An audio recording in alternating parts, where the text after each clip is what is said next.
Agreement కి సంబంధించి with ఎస్సీసీఐకి సంబంధించిన ఒక మన నేషనల్ కార్పొరేషన్ ఒకటి ఉంటుందండి, power related solar energy corporation of India అని.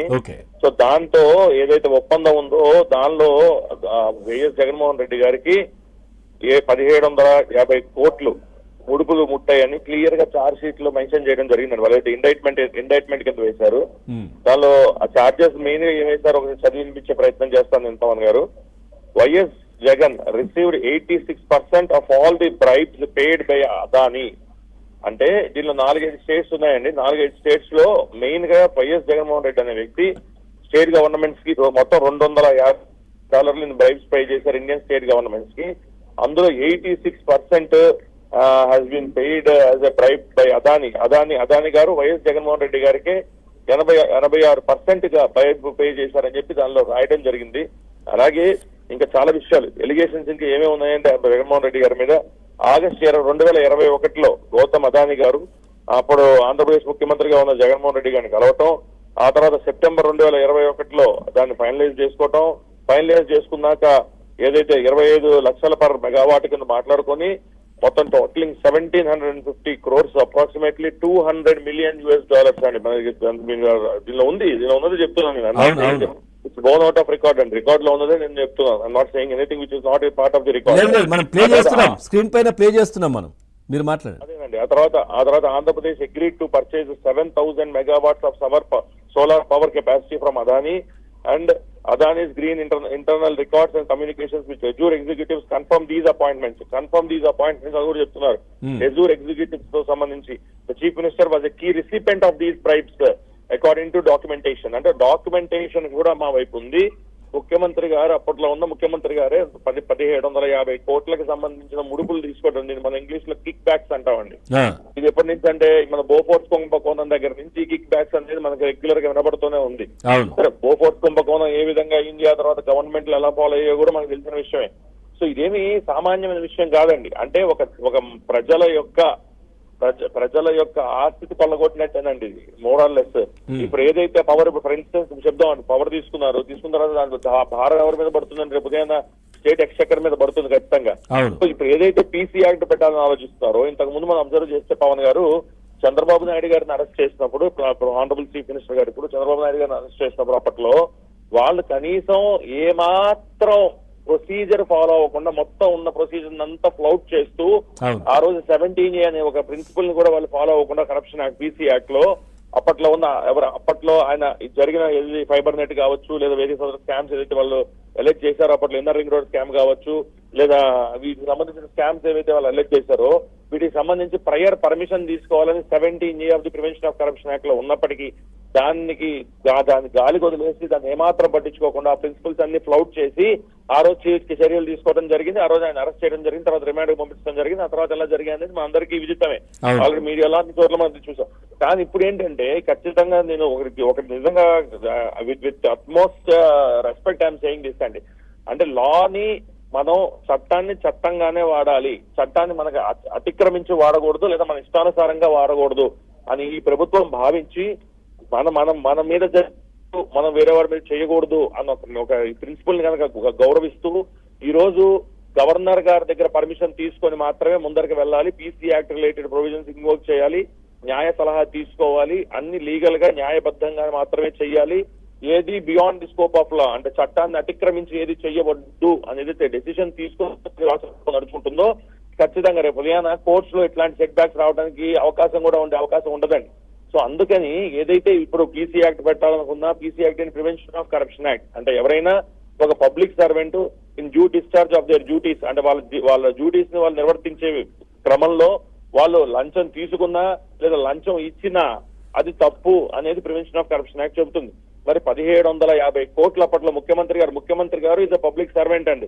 సెక్షన్ 21 అట్లా ఐపీసీ కన్నా చూసినా లేదా ఎవరైతే consolidated fund of the state నుంచి మనం డబ్బులు విత్డ్రా చేసుకుంటాం వాళ్ళందరూ లేదు ఒక రాజ్యాంగ పదవి. ఇంకా చెప్పాలంటే ముఖ్యమంత్రి గారు కౌన్సిల్ ఆఫ్ మినిస్టర్స్ అనేది ఒక రాజ్యాంగ పదవి. రాజ్యాంగ పదవిలోనూ ఖచ్చితంగా పబ్లిక్ సర్వెంట్ ఆయన. సో ఆ పబ్లిక్ సర్వెంట్ కనుక మరి ఆయన due discharge of the duty ఏది ఈ ఎలక్ట్రిసిటీకి సంబంధించిన సోలార్ పవర్ కి సంబంధించిన అగ్రిమెంట్ లో వేరే ఒక ఇండస్ట్రియలిస్ట్ తో 1750 కోట్లు తీసుకున్నప్పుడు అది ముడుపులు తీసుకున్నట్టే కదా. పబ్లిక్ సర్వెంట్ ప్రైజ్ తీసుకున్నట్టే క్లియర్ గా అది ఇండికేట్ చేస్తుంది ఆ ఇండైట్మెంట్ రిపోర్ట్ కూడా. సో ఖచ్చితంగా దీనిలో థరో ఇన్వెస్టిగేషన్ ఖచ్చితంగా ముఖ్యమంత్రి గారు నారా చంద్రబాబు నాయుడు గారి ఆధ్వర్యంలో దీనిలో థరో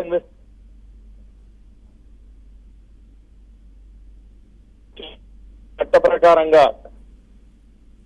జరుగుతుంది. అంతే అదే కాకుండా జనాల మీద, నార్మల్ పబ్లిక్ మీద 2 కోట్ల భారం వేయటం జరిగిందండి.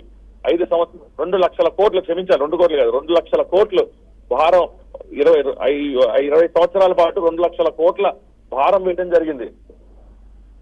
తర్వాత ఉమేష్ గారు ఇప్పుడు అమెరికాలో కేసు నమోదైంది. సో అదానీని పిలిచే అవకాశాలు అయితే వాళ్ళకి అనిపిస్తున్నారు, వాళ్ళకి నోటీసులు కూడా ఇచ్చినట్టుగా తెలుస్తోంది. మరి జగన్మోహన్ రెడ్డిని కూడా అంటే వాళ్ళు దీనికి సంబంధించి విచారిస్తారా, లేదంటే అదాని వరకే పరిమితం అవుతుందా అమెరికాకు సంబంధించి? లేదండి, ఖచ్చితంగా జగన్మోహన్ రెడ్డి గారి పేరు ఉన్నప్పుడు జగన్మోహన్ రెడ్డి గారిని ఎందుకు విచారించరండి? జగన్మోహన్ రెడ్డి గారిని ఆయన ఎలిగేషన్స్ కూడా క్లియర్ గా దానిలో మెన్షన్ చేయడం జరిగింది. అసలు అది మనం అడగాల్సిన అవసరం కూడా లేదు. జగన్మోహన్ రెడ్డి గారితో కూడా విచారించాలి. ఇంకోటి ఏంటంటే ఇక్కడ యుఎస్ రిలేటెడ్ సంబంధించి ఫారెన్ కరప్ట్ ప్రాక్టీసెస్ యాక్ట్ కానీ లేదా ఎఫ్సీసీ ఇన్వెస్టిగేషన్ చార్జెస్ కానీ ఇవన్నీ కూడా మనం ఒకసారి పరిగణలోకి తీసుకుంటే, అదేవిధంగా యుఎస్ యొక్క ఇన్వెస్టర్స్ యొక్క కాన్ఫిడెన్స్ కానీ యుఎస్ లో ఉన్న లిస్టెడ్ కంపెనీస్ యొక్క కాన్ఫిడెన్స్ మొత్తం అన్నింటినీ కుదేలు చేసింది ఇప్పుడు ఈ స్కామ్. అంటే బోఫోర్స్ అనేది ఎంత పెద్ద స్కామో అప్పట్లో ఏది మన ఆయుధాలు కొనుగోలులో కిక్ బ్యాక్స్ అందే అనేది ఎంత పెద్ద స్కామో ఈ రోజు సోలార్ పవర్ అనేది ఒక పర్పస్ కోసం పెట్టారండి. రెన్యూవబుల్ ఎనర్జీలో ఒక పర్పస్ కోసం సెంట్రల్ గవర్నమెంట్ ఒక మంచి స్కీమ్ తో తీసుకొచ్చారు. దానిలో ఈ రోజు కిక్ బ్యాక్స్ తీసుకొని 7000 మెగావాట్లు ఇక్కడ నుంచి మేము జనరేట్ చేసి తీసుకుంటాం, అగ్రిమెంట్ మేము ఉంటామంటే అసలు ఇంతకన్నా దారుణమైన పరిస్థితి లేదు. ఇంత క్లియర్ గా మా ఏదో 250 కోట్లు అయినాయో 300 కోట్లు అయినాయో లెక్క కూడా సరిగ్గా తేలలేదు, మనీ ట్రయల్ కూడా తేలలేదు, అది వేరే విషయం అనుకోండి. అదే ఆ రాష్ట్ర ప్రభుత్వం సిఐటికి సంబంధించిన వింగ్ వాళ్ళు ఏదో ఇన్వెస్టిగేషన్ చేసేసాము, 300 కోట్లు దొరికేసాయి, 200 కోట్లు కిక్ బ్యాక్స్ అందేసాయి, అవందేసాయి ఇవందేసాయి అని చెప్పి ఏదో కేసు కట్టేసి వాళ్ళకి ఇష్టమైన కేసులు కట్టేసి ఆ తర్వాత పీటీ వారెంట్లు ఎగ్జిక్యూట్ చేసుకుంటూ చంద్రబాబు నాయుడు గారిని 54 రోజుల పాటు కస్టడీలో పెట్టారు. ఇప్పుడు యుఎస్ వాళ్ళు ఇచ్చిన రిపోర్ట్ అది. యుఎస్ వాళ్ళ రిపోర్ట్ ని ఎవరు మ్యానిపులేట్ చేయలేరు. మీరు చేయలేరు, నేను చేయలేదు, ఎవరు చేయలేరు, చంద్రబాబు గారు చేయలేరు, ఎవరు చేయలేరు.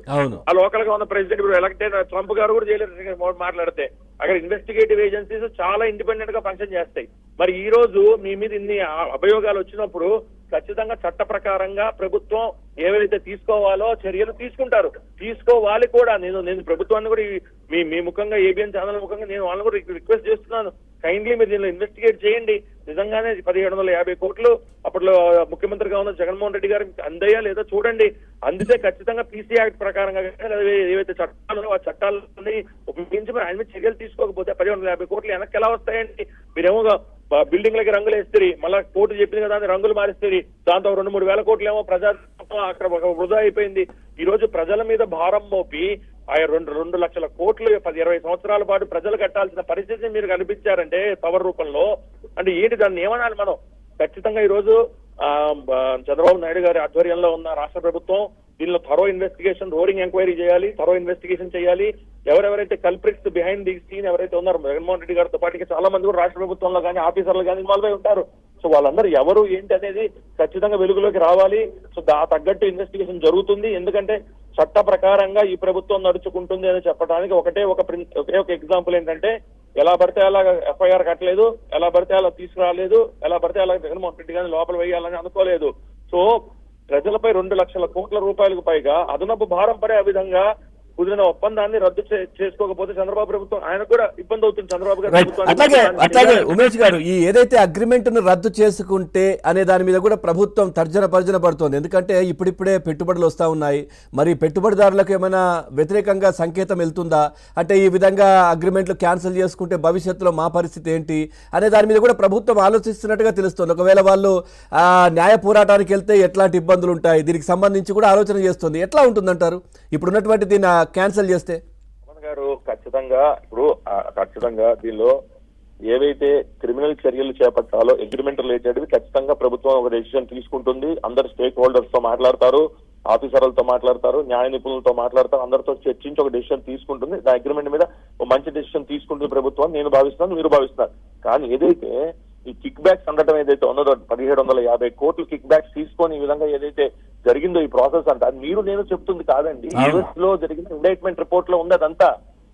సో అది ఖచ్చితంగా దానికి సంబంధించి ఈ రోజు ఆన్సర్ చేసుకోవాల్సిన పరిస్థితి ఉంటుంది. అంటే అదే కాకుండా మీరు అడిగిన క్వశ్చన్ ఇంకోటి అదనంగా ఆన్సర్ చేయాలంటే మన గొట్టిపాటి రవికుమార్ గారు కూడా అన్ని పరిశీలిస్తున్నాం అని చెప్పారు. మినిస్టర్ గారు కూడా అన్ని పరిశీలిస్తున్నాం, సంబంధిత అధికారులతో చర్చించి సమాచారాన్ని సీఎం చంద్రబాబు గారికి చేరవేస్తామని కూడా చెప్పారు. సో ఇవన్నీ ఖచ్చితంగా జరగాలండి. ఎందుకంటే అనేది ఇది ఒక ఇష్యూ యుఎస్ లో వెలుగు చూసింది కాబట్టి మన ఆంధ్రప్రదేశ్ రాష్ట్రంలో తెలుస్తుంది మీడియా ద్వారా కానీ లేదా ప్రజలకు కానీ మొత్తం తెలిసింది. ఇప్పుడు ఈ రోజు ఈ విషయం అది ఇట్లాంటివి ఎన్ని జరిగినాయో ఎలా తెలుస్తుంది అంటే 5 సంవత్సరాల్లో ఎన్ని కిక్ బ్యాక్స్ అందాయో ఆ కేసులో. ఇప్పుడు ఏమీ జరగని విషయంలో, మనీ ట్రైలే లేని విషయంలో నేను చెప్పట్లేదండి, నేను మీరు కాదు, one of the noted journalist అది నేషనల్ లెవెల్ అర్నబ్ గోస్వామి గారు కూడా అదే మాట్లాడారు. మనీ ట్రైలర్ ఏం దానిలో ఏంటా మీరు ఆయన పట్టుకునేది, ఆయన తీసుకెళ్లి లోపల వేసేది అని. సో నేను అనేది ఒకటేనండి, టీడీపీ కూడా ఫిర్యాదు చేయడానికి కూడా రెడీ అయ్యారు, సెంట్రల్ గవర్నమెంట్ కి వాళ్ళందరికీ రెడీ చేయడానికి రెడీ అయ్యారు అనేది కూడా మనకి మీడియా రిపోర్ట్స్ ద్వారా తెలుస్తుందండి. ఖచ్చితంగా దీన్ని సెంట్రల్ గవర్నమెంట్ సీరియస్ గా తీసుకోవాలి. ఎందుకంటే దీనిలో solar energy corporation of India అనే ఒక గవర్నమెంట్ ఎంటిటీ, నవరత్న కంపెనీలో కంపెనీ అది. సో ఆ కంపెనీ కూడా ఇన్వాల్వ్ అయ్యింది. ఇందులో ఇన్వాల్వ్ అయినప్పుడు సెంట్రల్ గవర్నమెంట్ కూడా ఒకసారి అబ్జర్వ్ చేస్తే ఆ ఉన్న 5 రాష్ట్రాలు ఏవైతే ఉన్నాయో, ఛత్తీస్గఢ్ కానీ, ఆంధ్రప్రదేశ్ కానీ, తమిళనాడు కానీ, జమ్మూ అండ్ కాశ్మీర్ కానీ, జమ్మూ అండ్ కాశ్మీర్ ఒకటి పక్కన పెడితే మిగతా 5 రాష్ట్రాల్లో సెంట్రల్ గవర్నమెంట్ గవర్నమెంట్ లేదు, ఎన్డీఏ గవర్నమెంట్ లేదు. సో సెంట్రల్ గవర్నమెంట్ కూడా దాని యొక్క సీరియస్నెస్ ఇందులో చూపించాలి. చూపించి జగన్మోహన్ రెడ్డి గారికి, అంటే ఇప్పటివరకు ఏదైతే ఒక వాదన నడుస్తుందో జగన్మోహన్ రెడ్డి గారు బీ టీమా అది ఇది అని దాన్ని కూడా పటాపంచలు చేస్తూ సెంట్రల్ గవర్నమెంట్ కూడా ఈ రోజు ఆయన మీద చర్యలు చేపట్టాల్సిన బాధ్యత వాళ్ళ మీద కూడా ఉంది. ఎందుకంటే ఇది ఒక నవరత్న కంపెనీ అయినా మన యూనియన్ గవర్నమెంట్ కి సంబంధించిన ఒక ఆర్గనైజేషన్ కూడా ఇందులో ప్రధాన భూమికలో ఉంది. అది సో ఉన్నప్పుడు దాన్ని అడ్డు పెట్టుకొని ఈ విధంగా చేసినప్పుడు ఖచ్చితంగా సెంట్రల్ గవర్నమెంట్ కూడా స్టేట్ గవర్నమెంట్ కూడా. ఉమేష్ గారు, ఒకటి ఫైనల్ గా కేసు తీవ్రత గురించి మీరు చెప్పారు, ఎట్లా జరుగుతోంది, ఏంటి, ఏం జరిగింది అనేది. అమెరికాలో కూడా కేసు ఫైల్ అయింది, జగన్మోహన్ రెడ్డి గారి పేరు కూడా అందులో పెట్టడం జరిగింది, ఎఫ్ఐఆర్ అక్కడ ఏదైతే ఉంటుందో దానికి సంబంధించి కూడా. సో ఈ తీవ్రత ఇదంతా చూస్తే ఏమనిపిస్తుంది, జగన్మోహన్ రెడ్డి ఇప్పుడున్న దీని ప్రకారం అరెస్ట్ అయ్యే అవకాశం ఉందా ఈ తీవ్రత దీన్ని బట్టి? ఏమండి, ఆయన అరెస్ట్ అవుతారా, అరెస్ట్ కాదా, ప్రభుత్వం ఏ చర్యలు తీసుకుంటారా అనేది ప్రభుత్వానికి వదిలేయాలి. అంటే కాదు సార్, ఒక అడ్వకేట్ గా మీరు చూస్తున్న తీవ్రత అయ్యే అవకాశం ఉందా, ఈ కేసు తీవ్రత ఎట్లా ఉంది? వదిలేయాలని చెబుతూనే నేను అడ్వకేట్ గా నేను ఆన్సర్ చేయబోతున్నా. అడ్వకేట్ గా నేను ఒకటే చూస్తా, ఎవరినన్నా అరెస్ట్ చేయాలన్నా, ఎవరినన్నా ఒక విధంగా కేసులో పెట్టాలన్నా ప్రొసీజర్ ఫాలో అయి పెడుతున్నారా, లేదు విండిక్టివ్ యాక్షన్ అంటే పొలిటికల్ వెండట అంటే రాజకీయ ప్రతీకారం కోసం పెడుతున్నారా అనేది నేను చూస్తా.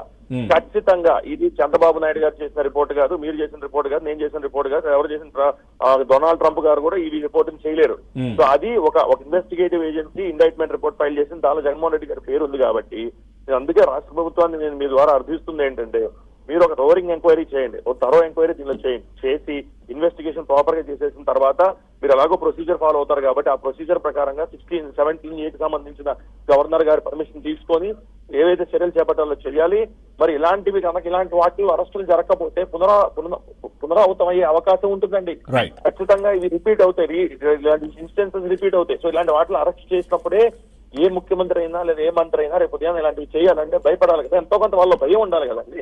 ఆ భయం ఎప్పుడు వస్తుంది, అరెస్ట్ చేసినప్పుడే వస్తుంది. సో అరెస్ట్ అవుతారా అవరా అనేది రాష్ట్ర ప్రభుత్వం వాళ్ళు పెట్టే సెక్షన్లు వాళ్ళు చేసే ప్రొసీజర్ ప్రకారం ఉంటుంది. కానీ కాదు, ఒక అడ్వకేట్ గా మాత్రం ఇలాంటి కేసులు అరెస్ట్ చేస్తే కానీ మనం చట్టంలో డిటరెంట్ యాక్షన్ అంటాం. డిటరెంట్ యాక్షన్ అంటే ప్రతిబంధకాలు అవ్వాలంటే ఇలాంటి మళ్ళా జరగకూడదంటే ఖచ్చితంగా ఇలాంటి వాటిలో అరెస్టులు జరిగితే కానీ ప్రతిబంధకంగా ఉండవు. ఎవరైనా జగన్మోహన్ రెడ్డి గారు నాకు ఏం గట్టుగా కదా లేవు, బట్ ఇలాంటివి ప్రజలకు సంబంధించిన ప్రజాప్రతినిధి ఈ విధంగా డబ్బుల్ని ఈ విధంగా కిక్ బ్యాక్స్ రూపంలో తీసుకున్నప్పుడు అలాంటి వాటిలో కూడా అరెస్టులు లేకపోతే ప్రజలకి విశ్వాసం పోతుంది సిస్టమ్ మీద అనేది నా అభిప్రాయం. రైట్, థ్యాంక్ యూ ఉమేష్ గారు, చాలా అంశాలు అయితే చెప్పారు దీనికి సంబంధించి, కేసుకు సంబంధించి. థ్యాంక్ యూ వెరీ మచ్ అండి.